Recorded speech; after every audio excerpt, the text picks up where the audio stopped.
The number one reason I hear why more ice anglers aren't using a Smitty sled is because of the size. I keep getting comments on my videos that say this thing can't fit in anything but a pickup truck. Yeah, you're probably right. But I'm going to change all that because I think I just created the ultimate collapsible Smitty sled that can hold all of this gear in a sled that can even fit in the back of a small car. And I'm going to show you exactly how I made it.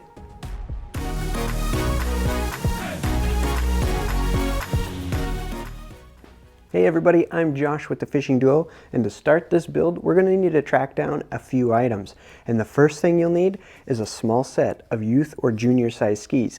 You'll also need a couple 8-foot 2x3s, a 2-foot by 4-foot 1/2-inch plywood project panel, some 3-inch and 1 1/4 inch exterior wood screws, 2 stainless steel bolts with washers and nuts, and a 7/8 inch wood dowel. The next couple items are what really make this collapsible Smitty sled something special. And the first is a collapsible Instacrate. This one measures roughly 23 inches long by 15 inches wide, and when fully opened, it's about 13 inches tall. With this, you can pack a lot of gear into something that collapses down into almost nothing. The second item is key to making this Smitty sled as collapsible as possible, and it's these folding lockable hinges. And for this build, you're going to need 8 of them. You can find both the Instacrate and the locking hinges on Amazon, so I'll leave links in the description below. To get even more space from a small sled, you should definitely consider adding some accessories. And the first one I'd add is a rod holder. There are a few rod holder options that you can buy, or you could even make your own. But we created a nice fishing sled rod holder that works perfect on almost any sled, and especially works well for this particular setup. You can also extend the storage space on this sled with the FishingDuo bucket bracket. It's designed to securely mount your 5-gallon bucket to the outside of virtually all sleds, and the clip locks it in place on a standard ice fishing sled, but you can easily transfer it to this sled without the clip, and it works just as well. Even if you decide not to make this sled and stick with your standard ice fishing sled, definitely consider trying out a rod holder and bucket bracket. You can find them at FishingDuoStore.com. Now that we got everything we need, we're ready to start building a sled. The very first step we need to do is figure out how tall we want this sled to be. On our previous sleds, I gave it about 4 inches of ground clearance between the ice and the bottom of the sled. And because of the larger skis, it was never really an issue. We never had the bottom of the sled drag through even the nastiest slush or the deepest powder snow. But because we're carrying the same amount of weight on slightly smaller skis, I want to give it just a little bit more height. In this case, I think cutting the legs to 6 or 8 inches high should be perfectly adequate, but you can adjust that height if you need to.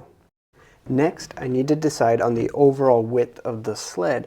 Now that depends entirely on what kind of gear you plan to bring out on the ice. For me, I want to be able to fit my 3-person shelter on one side and my 24-volt StrikeMaster auger on the other. There's also going to be arms that flip up with those locking hinges in order to secure the shelter and auger in place. So I ended up cutting the sled rails to about 31 inches long, which should allow for a pretty good fit.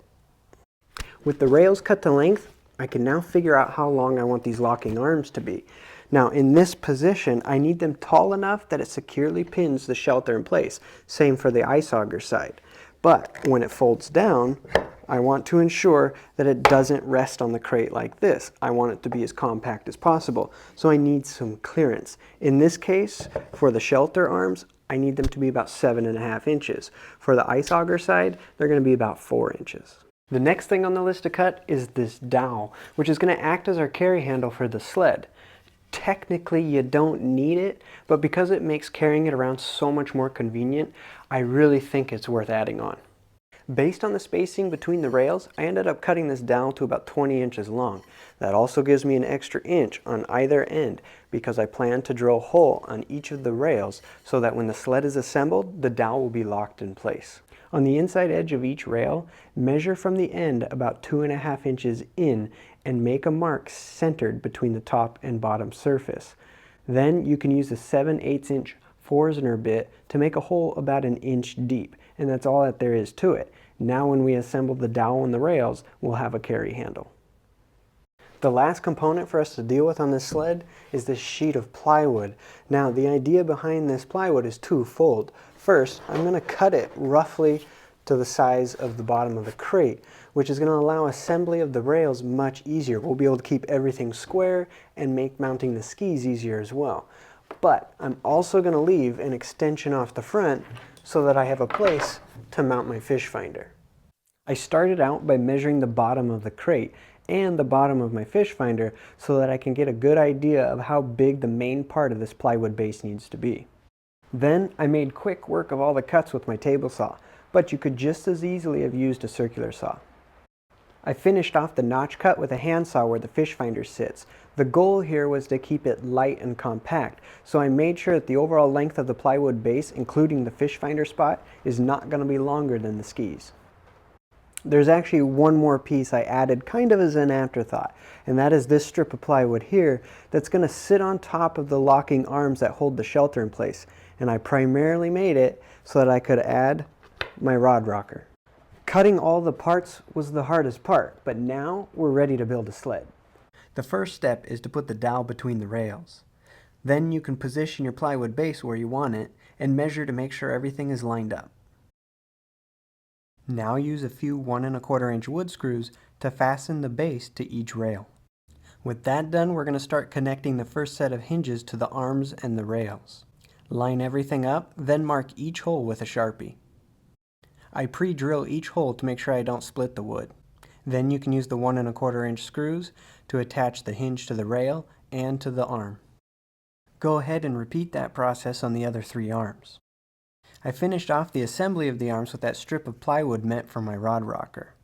I took a little extra time figuring out where the legs needed to be positioned under the rails. I wanted to make sure that the bulk of the weight from the shelter and the auger sit inside the span of the skis. That way the sled won't tip over when I make a turn. After I decided where the legs should go, I flipped over the sled and marked everything out. Then I could install the legs just like we did the arms with the hinges. And I made one last check to make sure everything opened and closed correctly. Well, the main frame is built, but if you've seen my previous videos, then you know before I put on the skis or the collapsible crate, it's time to break out some spray paint. I'm spray painting the sled for 2 main reasons. First, I just think it looks better, and second, it'll give the wood a little bit of protection from moisture. The paint is dry and we are 1 step closer to having an ice fishing sled. But we got to get these skis mounted. Now this can be a tricky part. We need to make sure they're lined up so that the sled glides effortlessly over the ice. To start, I want to line up the length of these skis so that they're even with each other.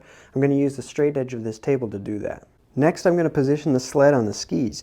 The idea here is to make sure that the tip of the skis extend just past where I'm mounting the fish finder and just past the rear of the sled. But I want the bulk of the weight centered over the top of the skis. Once I've got the sled positioned on the skis where I want it, I need to take a couple measurements to make sure I got everything lined up. The first measurement is to make sure everything's even. I'm going to measure from the rear of the ski to the back leg, and then from the front of the ski to the front leg, and I'm going to do that on both sides. Now I'm going to measure to make sure the skis are parallel. I'm going to measure from center to center on the tip of the skis as well as the rear. As long as all those measurements match up, I'm ready to move on and mark out where the legs go on the skis so that I can drill the holes. Before I actually mark out where the leg goes on the ski, I just want to make sure it's centered along its length. Then all I have to do is take some painter's tape and mark out the position. Marking it out this way lets me know exactly where to drill the holes and also allows me to return the ski to the exact same position on the leg. I'll repeat that process on the other 3 legs. It's also a good idea to mark on the skis which side you need to return it back to, right or left. Now I'm going to pre-drill through the skis for the screws that mount to the legs. Once you have the holes drilled, you need to flip the ski over and use a countersink bit to countersink into the bottom of the ski. That way the screw heads won't extend below the surface and drag along the ice. Since I use tape to mark everything out, it makes returning the skis to the exact same spot much easier. Now all I have to do is pre-drill into the legs and drive the 3-inch screws to lock everything down. Now that the skis are mounted, we can move on to the crate. And the crate is actually going to be a lot simpler to put on. And that's because we've already got this base that matches the bottom of the crate positioned where we want it. So all we have to do is put the crate on top, line it up, and then we can attach it. All I'm doing is using a large drill bit to drill 2 holes straight through the center of the rail. That way I have the most strength. Then I put the bolt through, tighten it all down, and that's it. Well, there you go. The bulk of the sled is done, but don't go anywhere just yet because I got a whole lot of customizations that I want to add to this thing, and you're not going to want to miss those. Plus, I'm going to show you how it folds down. So stick around and we'll get started on that. The first modification I do to any ice fishing sled is adding a rod holder. A rod holder lets you keep your rods organized and easy to access when you need them. It just so happens that the rod holder we designed is the perfect complement to this collapsible Smitty sled. We also can't forget to add on the FishingDuo bucket bracket, which is an integral part into making sure we have enough space on this compact sled to hold all our gear. Another important modification I add to any sled is a place to store my spud bar. That way I never leave it behind. I definitely like keeping a bump board on the ice with me in case I catch that fish of a lifetime, and I wanted an easy way to mount it to the sled, so I created these brackets to hold my bump board. Now this might be something that soon comes out on FishingDuoStore.com, so make sure you check the description below for when that's available. Next, I added an integrated strap that'll keep everything secured in place when the sled is collapsed for transport. I also have a strap that'll hold my fish finder in place when I'm on the ice, and a couple loops in the ends of the skis where I can quickly attach my shoulder harness with carabiners. And of course, none of my ice fishing sleds are complete until I've added a light. That's all there is to it. You now have the ultimate collapsible Smitty sled that can fit in any vehicle. Now let's take this thing outside and see how it works.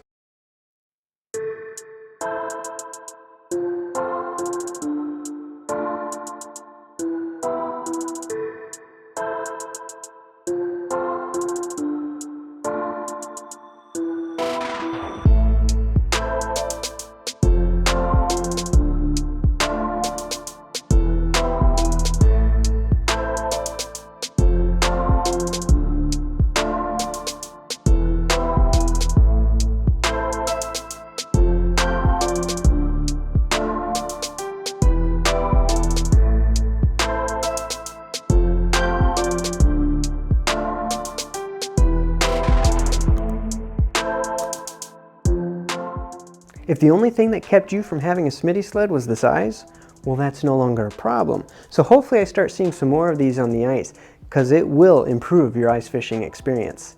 And I can tell you one thing, this is definitely going to be my new sled this season. Take care, and we'll see you on the ice. Are you done? Yeah. Wow, this is so cool. Is this one mine? Yep.